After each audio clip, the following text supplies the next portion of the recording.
গ্রীষ্ম বর্ষা বিনীতি ভরসা। হ্যাঁ, বিনীত শপিং সিটি। নমস্কার, আপনারা দেখছেন হুগলি আপডেট। আপনাদের সঙ্গে আমি উষা। আসছে খবরে, রাতের অন্ধকারে সিপিআইএম এর কর্মীর গ্যারেজে আগুন হাওড়ায়। হাওড়ার মন্দিরতলায় সিপিআইএম কর্মী মোস্তফার গ্যারেজে রাতের অন্ধকারে কেউ বা কারা আগুন লাগিয়েছে। কয়েক লক্ষ টাকার মাল নষ্ট করে ফেলেছে। কয়েকটা গাড়িও পুড়ে ছাই হয়ে গেছে।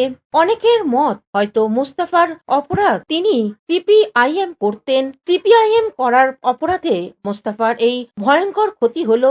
সুশাসন আনতে চাইছিলেন যারা, তারা একটু বিবেচনা করুন, এমনটাই বললেন অনেকেই। পুলিশকে দ্রুততার সঙ্গে যারা এই কাজ করেছে, এই দুষ্কৃতীদের আটক করে গ্রেপ্তার করা ও আর্জি জানান বাম কর্মীর সমর্থকরা। রবিবার সকালে দিকে সিপিএম এর প্রতিনিধি দল ওখানে যাচ্ছে বলে জানান।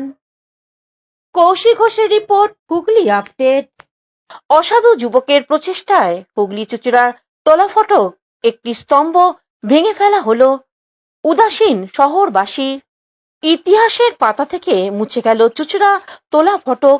অতীতে চুঁচুড়া ছিল ইংরেজ এবং ফরাসিদের দখলে, ছিল চন্দননগর, তার মাঝে তোলা ফটক। এখানে একটা সময় ফটক বন্ধ করে দেওয়া হতো চন্দননগর থেকে, কিন্তু বর্তমানে ফরাসি ও ইংরেজরা দেশে ফিরে গেছে।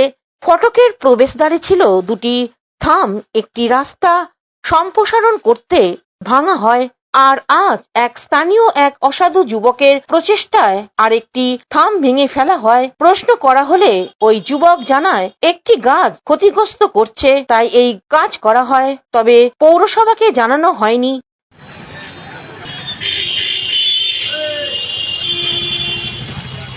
হুগলি থেকে চন্দনা দত্তের রিপোর্ট, হুগলি আপডেট। রাজ্যে পালাবদলের দিনই চন্দননগরের নবনির্বাচিত বিধায়ক দীপাঞ্জন গুহকে সম্বর্ধনা দিলেন মেয়র রাম চক্রবর্তী। চন্দননগর কর্পোরেশনের উদ্যোগে চন্দননগর রবীন্দ্র ভবনে কবি প্রণাম অনুষ্ঠিত হল। বিভিন্ন অনুষ্ঠানের মধ্য দিয়ে বিশ্বকবি রবীন্দ্রনাথ ঠাকুরকে শ্রদ্ধা জানানো হয়। উপস্থিত ছিলেন চন্দননগর সদ্য নির্বাচিত বিধায়ক দীপাঞ্জন গুহ, মেয়র রাম চক্রবর্তী, মুন্না আগরওয়াল সহ বিশিষ্ট ব্যক্তিরা।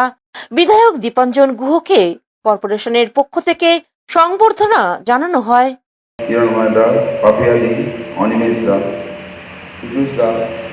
আমাদের সঞ্চালিকা ক্যামেলিয়াদি, বাকি আমরা সবাই এখানে উপস্থিত আছি। আজকে কবিগুরুর জন্মদিবস উপলক্ষে এখানে উপস্থিত হয়েছি। আপনারা যারা এখানে বসে আছেন, তারা রামদা যে বিষয়টা রাখলেন, আমি সেই বিষয়টা দিয়ে একটু শুরু করছি। কিছুদিন আগে আমরা সবাই বসেছিলাম, বাকি শহরে অনেক কিছু হচ্ছে, কিন্তু 21-এ যখন আমি লড়েছিলাম, তখনও মোনাদার সঙ্গে ওখানে দেখা হয়েছিল।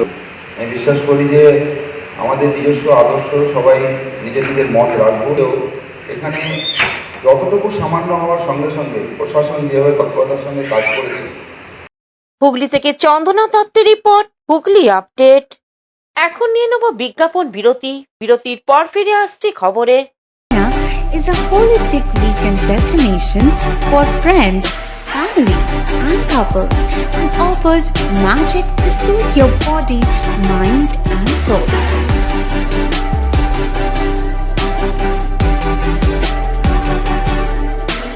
Aqua Marina, your customized magician. Welcome aboard and see the magic unfold. Amula Nursing Home. Enjoy a weekend at Vedam, the paradise of peace. A home away from home.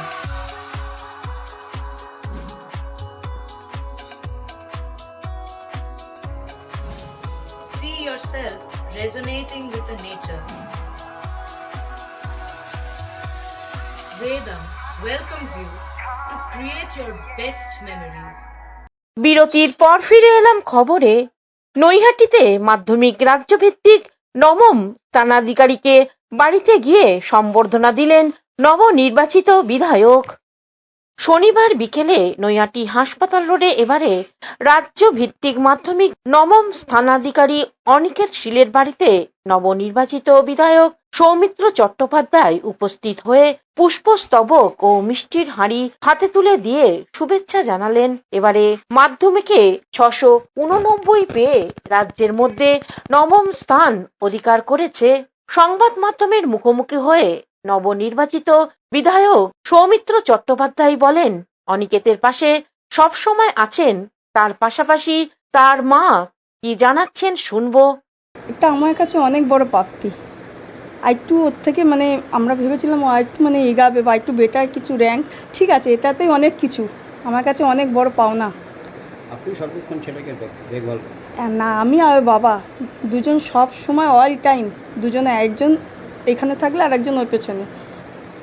আমাদের একটা ছোট্ট দোকান আছে, ওই দোকানে একজন থাকি, একজন ওই পেছনে, আবার যে দোকানে থাকবে না অল্টারনেটিভ দুজনে আমরা সার্ভিস দিয়ে গেছি সব সময় ওই পেছনে। বিধায়ক আসলেন, এতে আমার বিশাল বড় একটা প্রাপ্তি, ছেলের জন্য আমার এখন গর্বিত। আমার এরপর প্রধানত ইঞ্জিনিয়ারিং নিয়ে পড়ার ইচ্ছা আছে। আমি জয়েন্ট এক্সাম দিতে চাই, জেইই। এরপর যদি চান্স পাই সেখানে আইআইটিতে পড়ার ইচ্ছা আছে।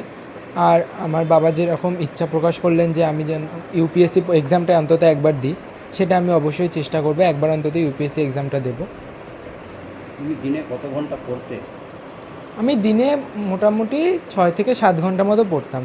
আমি সকালবেলার দিকে একটু কমই পড়তাম, রাতের দিকে একটু বেশি পড়তাম। রাত 11টা থেকে 1টা 2টো পর্যন্ত একটু পড়তাম, আমার ওই সময়টা পড়ায় মন বসত। কতগুলো টিচার সামনে? অন্যদিকে নবনির্বাচিত বিধায়ক সৌমিত্র চট্টোপাধ্যায় কি বলছেন শুনে নেব। 100 বার এরাই তো আমাদের নতুন প্রজন্ম, এদের তো ইন্সপায়ার করা আমাদের দায়িত্ব, যাতে আমাদের পশ্চিমবাংলা আরও বেশি করে ডেভেলপ হতে পারে। যেমন ওর ইচ্ছে ইঞ্জিনিয়ার হবার, আইআইটি করার ইচ্ছে আছে, তাই তো আমরা তো এটাই চাইব, আমার পশ্চিমবাংলা এবং নৈহাটি ইটসেলফ তার সুনাম আরও বাড়ুক। কীভাবে প্রতিশ্রুতি দিলেন তার পড়াশোনার ব্যাপারে? এবং তার পড়াশোনার ব্যাপারে আমি ওর বাবাকে বললাম যে আমাদের তরফ থেকে যা সাহায্য লাগে feel free to contact us. সাহায্য ঠিক বলা উচিত না, আমরা আরও কী করে ওকে প্রেরণা দিতে পারি, তো feel free to contact us. আমাদের তরফ থেকে যেটুকু করা সম্ভব আমরা নিশ্চয়ই করব, কিন্তু এই মুহূর্তে কোনো রাজনৈতিক কথা আমি বলছি না। আমার নিজের খুব ভালো লাগছে এই ধরনের ভালো স্টুডেন্টদের সামনে এসে ওদের উইশ করতে, আমার ভীষণ ভালো লাগছে, কারণ আমি নিজে জীবনে কখনো 9th হইনি। আপনি সবেমাত্র বিধায়ক, দুজন কৃতিকে পেলেন, এরকম প্রচুর মেধা নৈহাটির প্রান্তে প্রান্তে ছড়িয়ে আছে। 100 বার নৈহাটি তো। Bureau report, Hooghly update. Vote মিটতেই হুগলি চুঁচুড়ার পৌরসভার স্বাস্থ্য আধিকারিক ডেঙ্গু নিধন কর্মসূচিতে নামলেন। নির্বাচন অনুষ্ঠিত হওয়ার ফলে হুগলি চুঁচুড়ার পৌরসভার ডেঙ্গু নিধন কর্মসূচি বন্ধ ছিল। যে কোনো মুহূর্তে ডেঙ্গুর প্রাদুর্ভাব ঘটাতে পারে।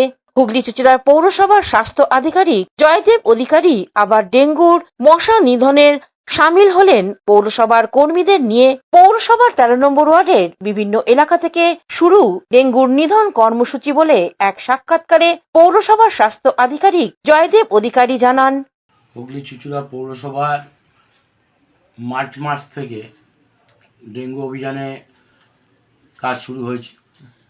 আপনারা জানেন যে আমাদের হুগলি চুঁচুড়া মিউনিসিপ্যালিটি এবং আমাদের মিউনিসিপ্যাল অ্যাফেয়ার্সের নোডাল এজেন্সি সুডা তার নির্দেশ মতো আমরা ডেঙ্গু অভিযানে নেমেছিলাম। এবং সামনে যেহেতু আমাদের নির্বাচন এসে গেছিলো, সেই জন্য সাময়িকভাবে কিছু কাজ আমাদের বন্ধ হয়েছিল। সেখানে এত বড় একটা নির্বাচন, সেখানে নির্বাচন কমিশনারের নির্দেশ মতো বিভিন্ন জায়গায় আমাদের লোক এবং গাড়ি থেকে আরম্ভ করে সমস্ত কিছু আমাদের সেই যোগান দিতে হয়েছিল। নির্বাচন মিটে গেছে, তার জন্য আমরা আবার পুনরায় ডেঙ্গু অভিযানে নেমে পড়লাম। আমরা গতকাল আমাদের বিভিন্ন ওয়ার্ডে আমরা নোটিশ করেছি এবং যারা আমাদের ডেঙ্গু সুপারভাইজার, বিবিডি সুপার। হুগলি থেকে চন্দনা দত্তের রিপোর্ট, হুগলি আপডেট। এখনকার মতন খবর এই পর্যন্তই। প্রতিদিন দেখুন হুগলি আপডেট। নমস্কার।